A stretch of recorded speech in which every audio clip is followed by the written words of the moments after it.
PSL fixtures. Chippa will be playing Pirates. I'm going to start with you, Greg. Pirates will not have Lodge up until next year, I believe. Will they miss him? Yeah, definitely they will miss him. Lodge is one player that gives you a different dimension when he's on the pitch, when he's fit and his mind is set to play. When he's happy, he give you good good possibility in terms of scoring wise. He allow the other players to be free, and he draw attention to himself. I remember the game he played against Highlands Park. The goal he scored is unbelievable. He has done so well. Former player of the season. I think injury is just delaying his progress. And of the field problems, and I just think there's a lot of things going around the young man head. But I think Pirates, we miss him a lot. But Pirates have been doing very well without him. Pirates is a quality side. And anyone that is playing for Pirates, we always deliver his best. For the team to win. Getting their first win against Swallows. In terms of they scored one goal, keep a clean sheet. I think going against Chippa, a team that lost on the road against Royal AM, I think it's going to be a good game. But you're going to have a game that you have defense versus attack. It's going to be that kind of game, and waiting for a break. So yeah, we're praying to see a good game, but it's going to be a defense and attack a game, and it's going to be a tough one, for both sides. Also, in hindsight, do you think Pirates should have sold Lodge?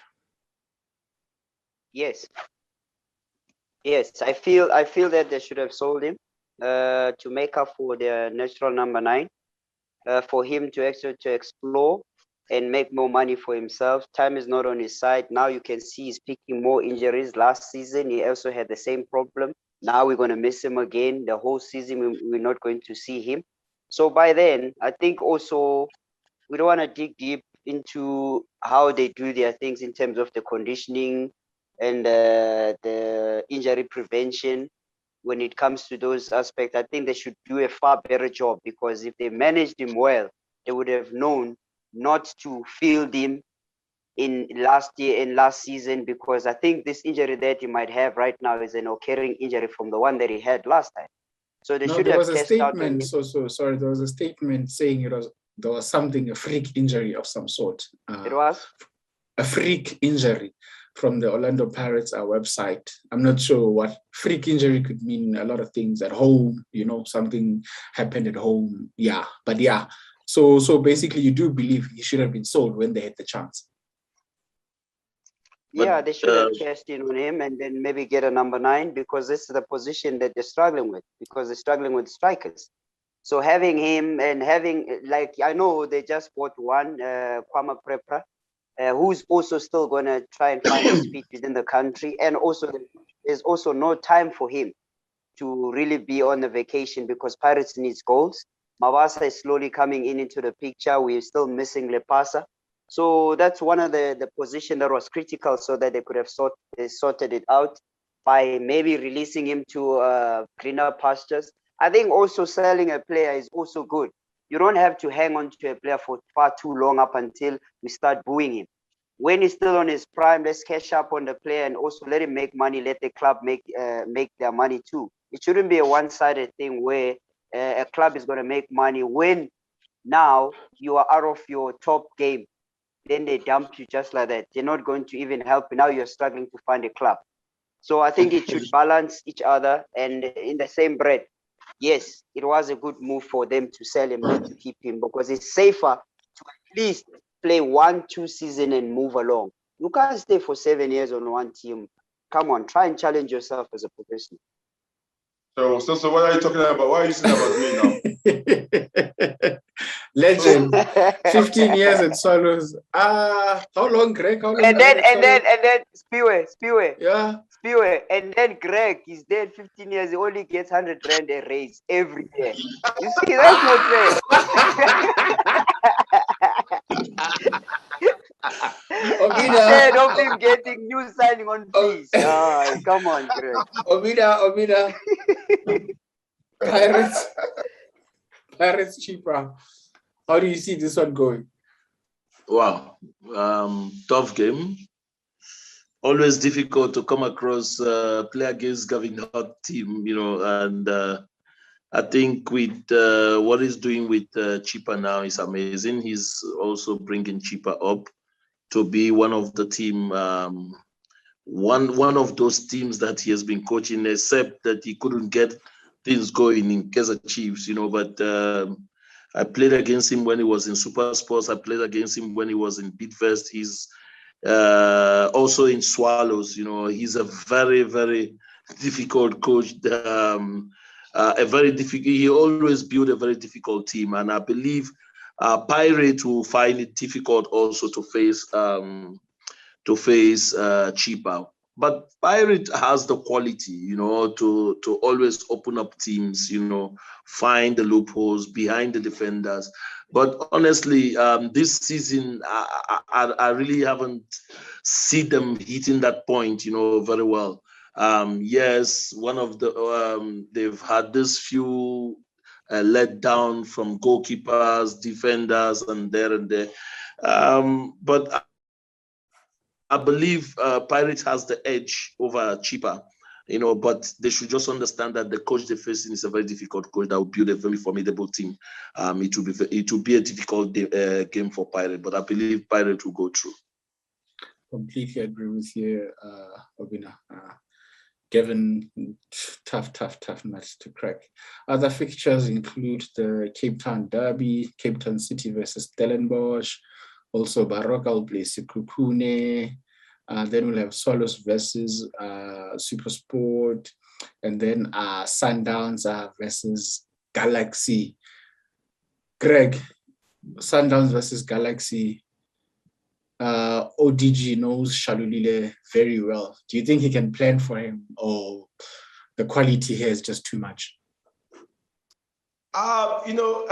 Sundowns team, you cannot plan for one player alone, because Sundowns, there's too much quality in different departments, So for you to plan for Peter, it might not play on the day, and that's going to be a waste. So you need to plan for the team generally, because the philosophy of the team, that's the most important one for you to plan against than to plan against individual players. Yeah, and there, Peter can carry Sundowns in terms of his moment of brilliance, in terms of coming from nowhere and score a goal. But I think ODG need to be planning. You need to be planning.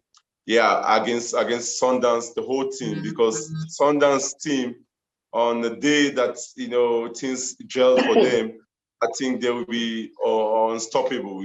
So it's gonna be a tough one for Galaxy. Galaxy managed to get a draw against Golden Arrows in the last minute.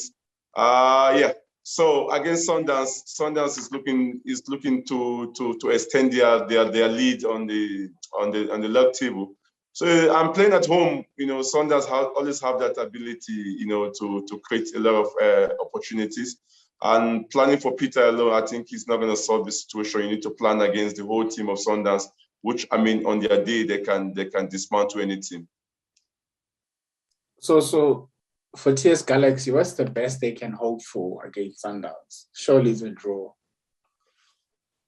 Yeah, I think a draw would be a fair result, but knowing ODG will want to go 1v1, which is going to make it, who's actually going to challenge himself, because if you're having players that will stay with 1v1, it creates room and space for you to play, because this is how you move a pack defender or a pack play. So in that, if he's going to apply the same principles of trying to sit deep, defend deep, the Sundowns very well in terms of how to have the openings, how to use the width, and how to bypass and overload by those statement run, attacking from the wing, having late attackers coming through the box.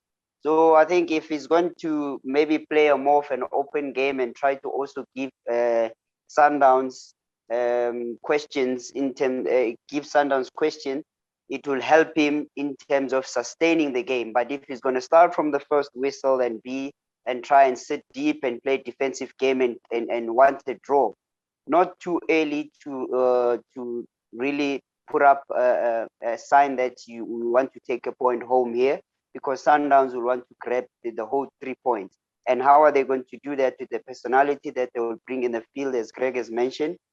You may know Shaolile, but it doesn't mean that it's the same Shaolile that was coached by you. Yes, he might have the abilities in terms of how he used to help in terms of defensive, because he's a player that never stops running. He's a player that always look for those balls, always try to pick up from the loose ball. You might be aware of that, but there are some maybe additional information that as a coach and those 3 coaches at Sundowns have worked with him to advance his playing level and the way he's going to help them into the system that they want. So the integration that has come about with Shaolile, that we have seen him now, he's still the same speedy Shaolile, the hardworking Shaolile, but now he plays off players now because the attention is more on him. That's why other players get an opportunity to score. Obina, you're a coach. Surely that will be the approach from TS Galaxy. Sit back and hope to catch Sundowns on the counter. Let's unmute you. There we go. I think this sitting back thing doesn't work for me as a coach, you know. I rather play conservative, which I will advise. What choice do you have? Conservative. There is what we call conservative football, you know. Not sitting back like Sosibo said. If you sit back for a team like Sundowns, they will definitely find a way to break you. You know, they know how to knock the ball, how to pull the ball left and right, you know, to find those ball behind the defenders, you know, in between passes, in the space, you know, at the bylines. They could do that all day, you know. But if you play conservative, I think it helps a lot.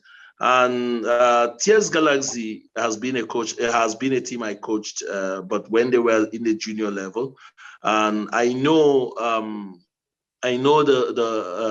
team has been also involved, like what I heard, in also technical decision, you know, also with Owen.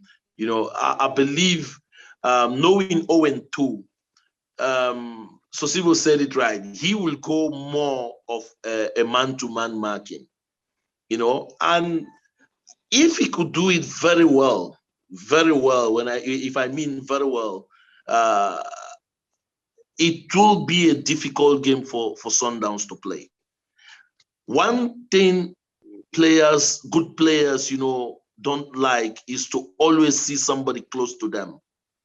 So when you have a team that knows how to play 1v1, you know, very close, when not with the ball, you close the line, but not stay on the man. But anytime the ball going close to the man, you go straight to him.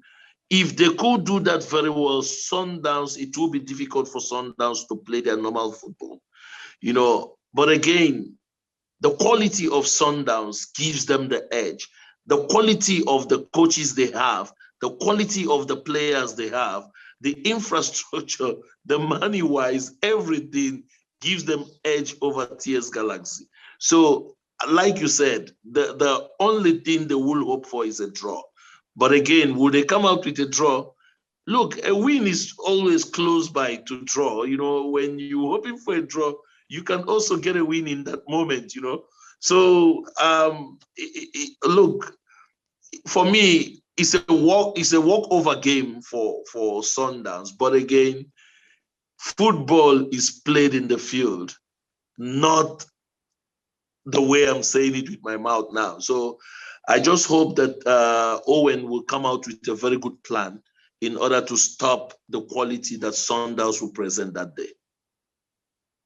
As we wrap up, I'm going to come to you, Greg. Do you think the PSL has become some sort of a farmers league where we know at the end of the season, it's highly likely that Sundowns is going to win the league? I mean, look at Germany, you know. We all know Bayern is going to win the league. unless some fluke year where you get Dortmund, they'll come in and they'll snatch it. Let's look at League One. Chances are PSG will win the league. But last season, Lille came in and snatched it. Just like the Premier League, where you just don't know who will win the league. Do you think we are fast and slowly becoming a farmers league where we know doesn't matter what happens with the quality that Sundowns possesses, it's highly, highly, highly likely that they'll win the league? Yeah, for me, I just think in that aspect, it's just the quality when you sign a quality end of the season. So automatically people judge you or put that team that because of the quality they have, they have an edge over other teams, because before the season starts, everyone has the same opportunity to win the league. But if you see the quality that this team signed and the quality that this team have, you say, okay, because the quality this team have, they're always gonna be edge. Because Sundowns have been dominant in terms of the league for the last five, if I don't mistake, in 5 years, and a lot of teams they don't take the money out and go and buy a player, even the player have a contract. Or the player have 2 years left for his contract, they buy him. Teams can't compete, Greg. Teams can't compete financially. I'm saying teams can. Teams can. can. Obina, not with Sundowns. No, Sundowns is on that level. Sundowns is on that level in terms of Kaizer Chief with the sponsors, Pirate with the sponsors, 500 billion. No. Look, guys, these guys can't compete. No. You can't compete with Sundowns. Money-wise, Sundowns is away, guys. Yeah. You see, sometimes you need to dig deep, for you to get a player in terms of a player that you need. You need to dig deep to go and put your money, your hands in some aspect in terms of personal money for you to bring out and support the team. But with saying that, I think we can look at that way. You can look at that way in terms of the players they have, but at the end of the day, it's on the pitch. You need to judge. You remember Sundowns went to Chippa and got a draw.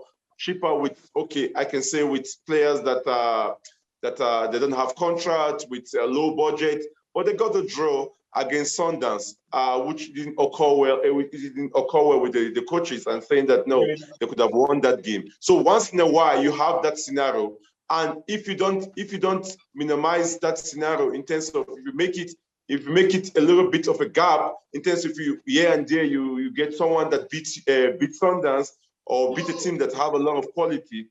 So it cannot be in that team. It can be in that scenario saying that I'm sure this team is going to win the league anytime.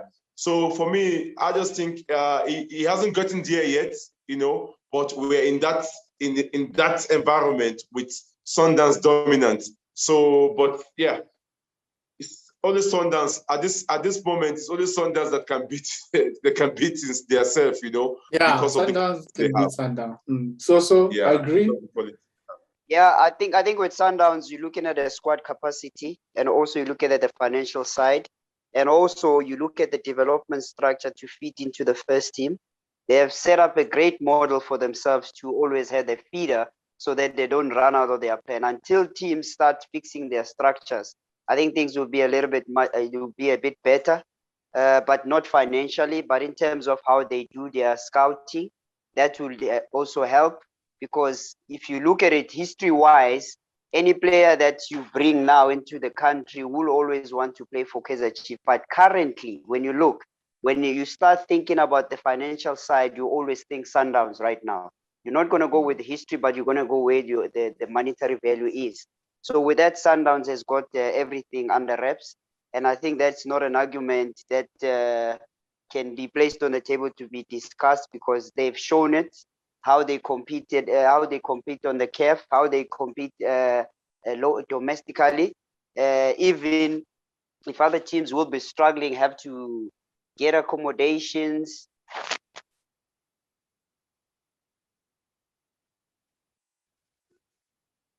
Not sure what happened there with Obina. unmute yourself there. Let me add there. Yeah, guys, I always have a different view on this matter because I've looked at it severally. Sundowns have shown they have the capacity, and like you said, a farmers league. I don't believe it's a farmers league because the quality they have, they've also dominated also in CAF. Do you understand what I'm saying? It's not only, they haven't only dominated in South Africa, they've dominated also in CAF competitions. So now, what does dominating mean in CAF competitions, Obina? They haven't won it since 2016. That's not dominating. No, but Ali dominates CAF Champions League. Dominating, they've always been in that group stage, quarterfinal, semi-final. They've always been there.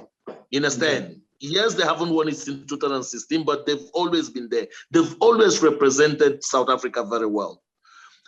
Again, what I'm saying about the money-wise is that let's look at the moment now. Kaizer Chiefs are paying so much salaries to players now because they want to go. The biggest problem Kaizer Chiefs and Pirates has is that they don't have the kind of scouting power, the kind of scouting Sundowns have. Sundowns, first of all, before the end of the season, they've already scouted the players they want from South Africa, knowing they also bring in from abroad. They go into teams, into Maritzburg, they take the best. They go to to Amazulu, they take the best. The best they take within the league first. Why Kaizer Chiefs is going to Zimbabwe to buy, we call them buy two, get one for free. You understand? It's different. Sundowns is here investing in a player because remember, maybe a player played in the league 1 season, 2 seasons. He was already dominated or he get accustomed to the league. Sundowns go buys him. You understand? So, but now with Kaizer Chiefs, they don't want to spend. They don't plan in terms of spending. But when Masemane was there, he set every was the former coach, the Al Ahly coach, Piso. When Piso was there, Piso he put up a structure that the strength of Kaizer Chiefs was the scouting. People should forget about the money. Kaizer Chiefs, I always say Kaizer Chiefs has the money, but they don't want to spend. Pirate has the money, they don't want to spend. They were given 1 billion in terms of only Vodacom sponsor. 1 billion, 500 million. It means 100 million a season for 5 seasons. Are you telling me a club, that's only Vodacom. They have so many other sponsors, but they don't want to spend. So when people talk about money, it's not about the money. There are people that can compete with Sundowns, but Sundowns has the mind and they have the scouting structure to always bring in good players that dominates the league. Obina, they have money, but they don't have Sundowns kind of money. But we'll leave it there. Okay. Maybe there's a Sundowns kind of money I don't know about.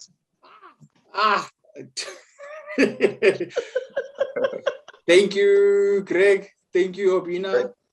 Thank you, everybody who watched on YouTube with us. Imperium Kachwa, Hunadi Mashaela,